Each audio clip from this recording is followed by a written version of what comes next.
Assalomu alaykum qadrdonlarim, buyukdan buyuk insonlarim, Toshkent xalqim, akalarim, qolaversa eng yaqindan yaqin qarindoshlarim va qardoshlarim. Bugun Toshkent shahriga Qashqadaryo viloyatidan tashrif buyurdik. Men Zafar Rais tanib qoldilar. Zafar Rais, seni yangi she'rlaring bor edi. Nahotki bir yangi she'ring yo'q. Hozir shunday so'zlar, shunday gaplar bor. Ayollar erkaklarni qiynab turibdi. Nima uchun sen pul topmaysan, sen o'qimaysan, sen falonchalardek bo'la olmaysan deb turibdi.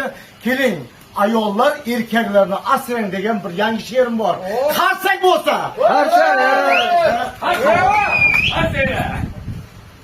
er bor ayolga tegmaydi bola. Mehr degan malham har dardga davo. Odam atosini suygandek havo. Erlaringizni ehtiyot qiling ayollar. Ishonmang zabardast bilaklarga, og'riqlar kiritmang yuraklarga, aylaning hammadan keraklarga. Erlaringizni ehtiyot qiling ayollar.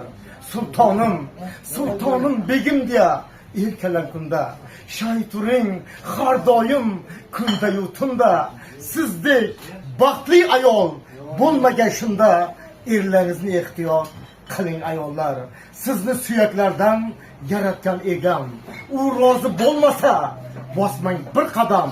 Ko'ngliga yo'l toping, nima bo'lsa ham erlaringizni ehtiyot qiling ayollar. Omadi ketganda yuziga solmang. Ming bora aylanib o'rgilib qolmang. Dod solib bir kuni ayrilib qolmang. Erlaringizni ehtiyot qiling ayollar. Ayollar, erkaklarimiz omon bo'lsin. Hamma oilaviy baxtini bersin. Farzand, hammamiz dunyomiz tinch bo'lsin. O'zbekistonimiz har doim baxtimizga omon bo'lsin deganlar. Keling oxirgi marta qarsak bo'lsin. Qo'shimcha qilsa